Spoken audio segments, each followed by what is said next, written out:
дар оғози ҷаласа гуфта шуд ки равнақ ёфтани корҳои созандагию бунёдкорӣ дар соли 2021 ба таъсиси даҳҳо ҷойи нави корӣ, васеъ шудани имкониятҳо барои истеҳсоли маҳсулот ва беҳтар шудани сатҳи зиндагии мардум мусоидат намуд. бо таваҷҷӯҳи хосаи асосгузори сулҳу ваҳдати миллӣ, пешвои миллат, президенти ҷумҳурии Тоҷикистон муҳтарам Эмомалӣ Раҳмон дар вилояти в.Хатлон дар доираи таҷлили ҷашни 30-солагии истиқлоли давлатии ҷумҳурии Тоҷикистон дар 3 соли охир 8256 иншоот ба истифода дода шудааст, ки иҷрои нақша 107.7%-ро ташкил медиҳад. танҳо соли 2021 дар вилоят 2445 иншоот ба истифода дода шудааст.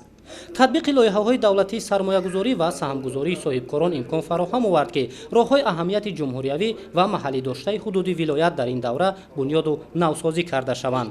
бо таваҷҷӯҳ ва дастгириҳои пайвастаи ҳукумати ҷумҳурии Тоҷикистон давоми солҳои охир имкониятҳо барои таъмини рушди бахшҳои иҷтимоию иқтисодии вилояти в.Хатлон беҳтар гардид. ҳамин буд ки соли 2021 рушди иҷтимоию иқтисодии вилояти в.Хатлон дар сатҳи 109.1% таъмин шудааст. ҳаҷми умумии истеҳсоли маҳсулоти саноатӣ дар ин давра ба 10.2 миллиард сомонӣ баробар шудааст, ки нисбат ба ҳамин давраи соли 2020 1.4 миллиард сомонӣ зиёд мебошад. ба афзоиши истеҳсоли маҳсулоти саноатӣ ва таъмини даҳҳо нафар бо ҷойи кор бунёду навсозии корхонаҳои саноатӣ мусоидат намуд. аммо тавре таҳлилҳо нишон медиҳад, имкониятҳои вилоят барои бунёду навсозии иншооти соҳаи саноат ҳанӯз ба пуррагӣ истифода намегардад. аз ин лиҳоз зарур аст ки 3 минтақаи озоди иқтисодӣ дар ҳудуди вилоят мавҷуд буда ва дигар имкониятҳо ҳарчи бештар барои рушди саноат истифода карда шавад. дар ин баробар корхонаҳо бояд бо назардошти дурнамо бунёд гарданд то фаъолияти доимии онҳо таъмин шаванд. солҳои охир дар самти таъмини хонандагон бо либоси мактабӣ натиҷаҳои баланд ба даст омаданд, аммо ин ҳанӯз қонеъкунанда нест. айни замон дар ҳудуди вилояти в.Хатлон татбиқи зиёда аз 40 лоиҳаи давлатии сармоягузорӣ идома дорад. Сарвазири мамлакат Ќоњир Расулзода бо мақсади иҷрои саривақтии дастуру супоришҳои роҳбари давлат зимни ҷаласа оид ба натиҷаҳои рушди иҷтимоию иқтисодии вилояти в.Хатлон дар соли 2021 ва вазифаҳо барои соли 2022 масъулини марбутаро барои чораандешӣ ва истифодаи пурраи имкониятҳои вилояти в.Хатлон барои ҷалби сармояи мустақим вазифадор намуданд.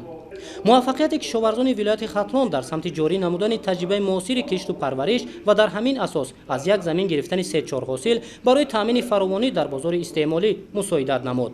дар маҷмӯъ ҳаҷми умумии истеҳсоли маҳсулоти кишоварзӣ дар вилояти в.Хатлон дар ин давра 20.7 миллиард сомониро ташкил намудааст, ки ин нишондиҳанда нисбат ба ҳамин давраи соли гузашта 6.1% зиёд мебошад.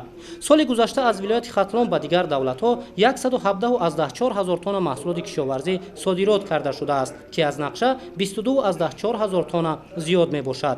در این برابر مسئولین مربوطه برای در زمینه تطبیق امتیازهای اندازی و گمرکی و استفاده پوره امکانات‌های طبیعی ولایت خاتلان برای رونق دادن پرنده پروری و ماهی پروری وظیفه دار کرده شدند.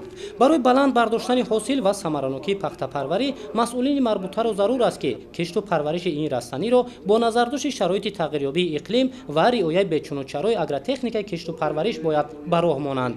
توسط بهتر نمودن حالت ملیوراتیوی و به گردش کشاورزی در آوردن زمین‌های بیکار خوابیده امکان فراهم می‌گردد که در ولایت میدان کشت زراعت و استحصال محصولات غذایی باز هم زیاد گردانیده شود. وسعت یافتن بنیاد انشاءات ساحه معارف و تندرستی برای در شرایط زمانوی هرچه بیشتر به تحصیل فرا گرفتن نورسان و بهتر شدن خدمت‌رسانی‌ها در ساحه تندرستی مساعدت نمود.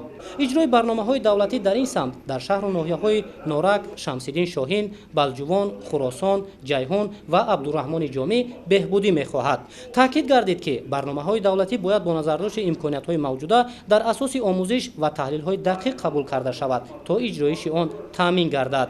در مجموع رشد اجتماعی و اقتصادی ولایت خاتلان در سال 2021 امکان فراهم آورد که استحصال محصولات زیاد، شرایط خدمت‌رسانی‌ها در سمت‌های گوناگون بهتر، صدها نفر با جای کار تامین و برای رشد بیشتر اقتصادیات ولایت زمینه‌گذاری کرده شود. در آخر سروازیری مملکت ќоњир Расулзода از رشد اجتماعی و اقتصادی ولایت خاتلان نتیجه گیری نموده مسئولین مربوطه را برای اجرای سریوقتی نشاندادهای پیام پرزیدنت جمهوری تاجیکستان پیشوای ملت محترم امامعلی رحمان با مجلس عالی جهت در دوام سال 2022 و 5 سال آینده تامین نمودن رشد بخش‌های اجتماعی و اقتصادی ولایت وظیفه دار نمودند.